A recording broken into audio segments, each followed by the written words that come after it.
నమస్తే, welcome to our channel. ఇటీవల కాలంలో వైసీపీ అమరావతి మునిగిపోయింది అంటూ వర్షాల నేపథ్యంలో పెద్ద ఎత్తున సోషల్ మీడియాలో ప్రచారం చేసింది. ఇప్పుడు మరి అమరావతిలో వివక్ష, కుల వివక్ష అంటూ దళితులను ఒక సామాజిక వర్గం వేధిస్తుంది, అసలు అంటరానితనంగా చూస్తుందంటూ ఒక వీడియోని పోస్ట్ చేశారు. మరి ఆ వీడియో ఇక్కడిది కాదు, ఆంధ్రప్రదేశ్లో కాదు, తమిళనాడులోదే అని తెలిసింది. మరి ఇటువంటి ఫేక్ ప్రచారాలకు వైసీపీ తెరలేపడాన్ని ఏ విధంగా చూడాలి, అది కూడా పదే పదే అమరావతి పైన విమర్శలు చేయడాన్ని ఏ విధంగా చూడాలి, తెలుసుకునే ప్రయత్నం చేద్దాం. దీన్ని విశ్లేషించడానికి మనతో పాటుగా ఉన్నారు సీనియర్ పొలిటికల్ అనలిస్ట్ అంకమరావు గారు. నమస్తే సార్. నమస్తే. అమరావతి పైన ఫస్ట్ నుంచి కూడా చూస్తున్నాను సార్. ఇటీవల కాలంలో వర్షాలు వచ్చినటువంటి నేపథ్యంలో అమరావతి మునిగిపోయింది అంటూ సోషల్ మీడియాలో పెద్ద ఎత్తున ప్రచారం చేశారు. ఇక సాక్షి మీడియాలో చూసుకున్నట్లయితే ఫేక్ ఫోటోలను పెట్టి ఇంకా మునిగిపోయింది దేనికి పనికిరాదు అంటూ డిబేట్లు కూడా నిర్వహించారు సార్. ఇప్పుడు మళ్ళీ అదే అమరావతిలో అసలు కూటమి ప్రభుత్వం సారథ్యంలో అసలు అంటరానితనం చూపిస్తున్నారు, దళితులను హేళన చేస్తున్నారు, ఒక సామాజిక వర్గం వాళ్ళు అయితే అసలు పట్టించుకోవట్లేదు, అంటరానితనంగా చూస్తున్నారు అంటూ పెద్ద ఎత్తున ప్రచారం చేస్తున్నారు. మరి అది ఆ వీడియో ఎక్కడదా అని చూస్తే తమిళనాడులో జరిగినటువంటి సంఘటన. గతంలో కూడా చూసాము, అంబటి రాంబాబు పులివెందుల జడ్పీటీసీ ఎన్నికల నేపథ్యంలో పశ్చిమ బెంగాల్ది తీసుకొచ్చి ఆంధ్రప్రదేశ్లో రిగ్గింగ్ జరిగిందంటూ పోస్ట్ చేస్తున్నారు. ఈ విధంగా పదే పదే వీడియోలతో సోషల్ మీడియాలో ఫేక్ ప్రచారాలను తెరలేపడాన్ని ఏ విధంగా చూడాలంటారు? అంటే ఈ కూటమి ప్రభుత్వం అధికారంలోకి వచ్చిన తర్వాత 2 నెలల వరకు భయపడ్డారు వాళ్ళు. ఏదన్నా ప్రచారం చేయాలన్నా, ఏదైనా అబద్ధం గురించి వార్త రాయాలన్నా వాళ్ళు భయపడిపోయారు. ఆ తర్వాత ఈ కూటమి ప్రభుత్వం కూడా తగు చర్యలు తీసుకోపోవడం అందువల్ల అందరికీ అదొక అవకాశంగా భావించి ఇష్టారీతిగా చెలరైపోయారు.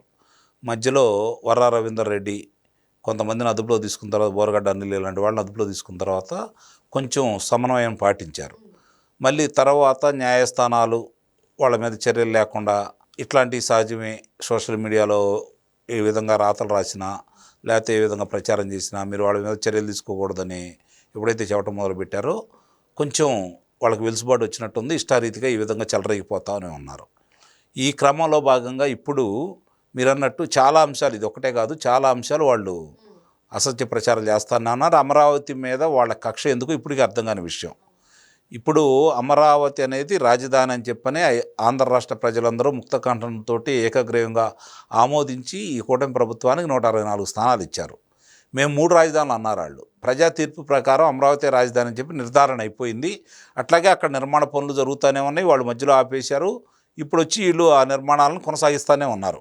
అంటే అమరావతి రాజధాని, వాళ్ళు ఉండి కూడా అక్కడుండే కదా పరిపాలించింది. అమరావతి రాజధాని కాకుండా చేయడం కోసం వాళ్ళు ఏదో విశాఖపట్నం లేకపోతే కర్నూలు వెళ్ళి పరిపాలన చేయలేదు కదా, ఇక్కడే ఉండి పరిపాలన చేశారు. అంటే అమరావతి రాజధాని అనేది ప్రజలు కూడా ఒక నిర్ణయానికి వచ్చారు, అమలు చేసుకుంటూ వెళ్తూ ఉన్నారు. అక్కడ దళితులకు సంబంధించినటువంటి శాసనసభ్యుడే, అది రిజర్వేషన్లో ఉంది. అంటే వాళ్ళ ఎక్కువ మంది ఉండబట్టే కదా దళిత నియోజకవర్గాలు ఏర్పడేది, వాళ్ళు అధిక సంఖ్యలో ఉండబట్టే కదా. మరి అక్కడ వివక్ష చూపిస్తున్నారు అని చెప్పి వీళ్ళు కావాలని ప్రచారం చేస్తున్నారు అంటే దాన్ని బట్టి అర్థం చేసుకోవచ్చు వాళ్ళ చిత్తశుద్ధి ఏ పాటితో ఉందో. వాళ్ళ శాసనసభ్యుడిగా అంతకుముందు పనిచేసినటువంటి శాసనసభ్యులు కావచ్చు, లేదంటే ఇప్పుడున్నవాళ్ళు కావచ్చు, దళితులే కదా, ఎప్పటి నుంచో అది దళిత నియోజకవర్గం. ఈరోజు అక్కడే వాళ్ళే ఉన్నారు, వాళ్ళే శాసనసభ్యులుగా ఉన్నారు, రాజధాని ప్రాంతంలో ఉన్నారు. అక్కడ ఏదన్నా ఇబ్బందులు, ఏదన్నా సబ్బందులు ఉంటే, స్థానికంగా ఏదైనా చిన్న చిన్న గొడవలు ఏదైనా జరుగుతూ ఉంటే దాని గురించి మనం మాట్లాడుకోవాలి. సజావుగా ఎలాంటి ఇబ్బందులు లేకుండా, వాళ్ళ మీద దాడులు లేకుండా, వాళ్ళ మీద దౌర్జన్యం లేకుండా సజావుగా సాగిపోతూ ఉంది. అయినా సరే విష ప్రచారాన్ని వాళ్ళు చేస్తూనే ఉన్నారు. ఈరోజు దేశ విదేశాల్లో ఎక్కడైనా సరే అమరావతి గురించి, మళ్ళీ తిరిగి పనులు ప్రారంభమవుతున్న విధానం గురించి చర్చించుకుంటూ ఉన్నారు. అమరావతికి వస్తున్న విద్యా సంస్థల గురించి మాట్లాడుకుంటున్నారు, అమరావతికి కేంద్రం ఇచ్చే సహాయం గురించి మాట్లాడుకుంటున్నారు, అమరావతిలో జరుగుతున్నటువంటి ఈరోజు పనుల గురించి ప్రతి ఒక్కళ్ళకి ఈ రోజుకి ఆ రోజు అర్థమయ్యే రీతిలో ఈ ప్రభుత్వం చెబుతుంది కూడా. మరి అలా ముందుకెళ్తున్న దీన్ని చూసి ఓరవలేక, మామూలుగా సహజంగానే ఇప్పుడు కృష్ణా, గోదావరి ఈ 2 నదులు ఈరోజు చాలా వేగంగా ఎంత బాగా ప్రవహిస్తున్నాయో, ప్రతి గ్రామంలో కూడా చెరువులు, కాలువలు, మరి జలాశయాలు పూర్తిగా నిండిపోయినాయి. ఈరోజు ఫ్లో ఎట్లా ఉందో కూడా వీళ్ళ కళ్ళ ముందు కనపడతానే ఉంది. అలాగే వీళ్ళకి సంబంధించినంత వరకు ఈరోజు పెట్టుబడులు కూడా వరదలా ప్రవహిస్తూ ఉన్నాయి. ఈ రెండింటిని చూసి ఏం చేయాలో అర్థం కాక కుళ్ళిపోయి వాళ్ళు తట్టుకోలేక ఈ విధమైనటువంటి మాటలు మాట్లాడుతున్నారని అయితే మనం భావించుకోవాలి. సార్ ఇంకొకటి సార్, వైసీపీ లిక్కర్ స్కామ్ కానివ్వండి, లేదంటే జగన్మోహన్ రెడ్డి పైన ఉన్నటువంటి పాత కేసులు కానివ్వండి, లేదంటే సెప్టెంబర్ 9న వివేక మర్డర్ కేసు మళ్ళీ విచారణకు రావడం, వీటన్నిటినీ కూడా ప్రజల దృష్టి నుంచి మళ్లించడానికి ఇటువంటి ఫేక్ ప్రచారాలకు తెరలేపుతున్నారు. అది కూడా ఒక ప్రాంతం బేస్ చేసుకుని, లేదంటే ఒక కుల వ్యవస్థ పైన చేస్తున్నారని కొందరు విశ్లేషిస్తున్నారు. మీరేమంటారు? సార్ నేను అందుట్లో అనుమానమే లేదు. అంటే మద్యం కుంభకోణం దాదాపు విచారణ అయితే పూర్తయిపోయింది నాకు తెలిసినంత వరకు. కాకపోతే ఏంటంటే వాళ్ళు న్యాయస్థానం ముందు సాక్ష్యాధారాలు కూడా అన్నీ పొందుపరిచి ఏ ఒక్కళ్ళని కూడా ఒకసారి అదుపులో తీసుకుంటే వాళ్ళకి వెంటనే బెయిల్ వచ్చే అవకాశం లేకుండా చూసుకోవడం కోసంలో భాగంగా ప్రతిదీ కూడా పకడ్బందీగా ఒకళ్ళ వెంట ఒకళ్ళు సమయం ఇచ్చి వాళ్ళు మళ్ళీ న్యాయస్థానానికి వెళ్ళే అవకాశం కూడా ఇచ్చి న్యాయస్థానాలు తిరస్కరించిన తర్వాతే అదుపులో తీసుకుంటున్నారు. కాబట్టి చాలా సమర్థవంతంగా నిజంగానే సిట్టు అధికారులను అభినందించాలి. మద్యం కుంభకోణం మాత్రం చక్కగా చేసుకుంటూ వెళ్ళిపోతానే ఉన్నారు.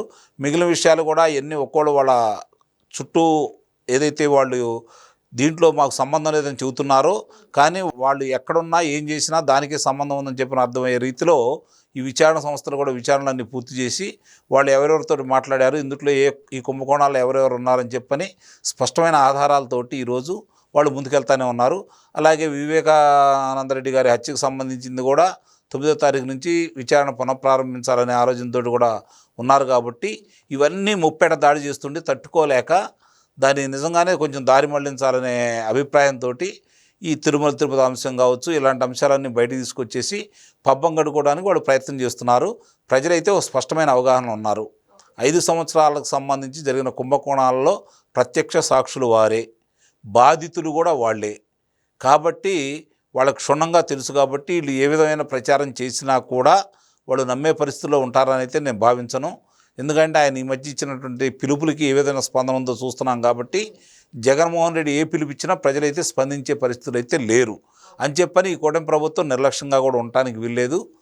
వాళ్ళ యొక్క ఈ ఫేక్ ప్రచారాలని సమర్థవంతంగా తిప్పికొడుతూ ఎక్కడికక్కడికి వాళ్ళు చేసే అరాచకాలని జనానికి అర్థమయ్యే రీతిలో వీళ్ళు కూడా వాళ్ళు ఆ గతంలో చేసినటువంటి అరాచకాలకు సంబంధించి ఏం చేశారో, ఏ దొంగతనాలు చేశారో, ఏ దోపిడీలు చేశారో స్పష్టంగా చూశారు. కాబట్టి వాళ్ళందరికీ శిక్షలు పడాలని వీళ్ళైతే కోరుకుంటున్నారు. ఆ విధంగా ఈ కూటమి ప్రభుత్వం కూడా ముందుకెళ్ళి వాళ్ళు చేసిన అరాచకాలను ఇంకా విడమర్చి, చట్టం తెలియని చాలా ఉంటాయి కాబట్టి అవి కూడా ప్రజలకు తెలియపరిచి వాళ్ళందరికీ శిక్షలు వేసే దిశగా కనుక ముందుకెళ్తే వీటన్నిటికీ అడ్డుకట్టబడిద్దని అయితే నేను భావిస్తున్నాను. ఓకే సార్, మరో అంశంతో మళ్ళీ కలుద్దాం. Thank you sir. Thank you.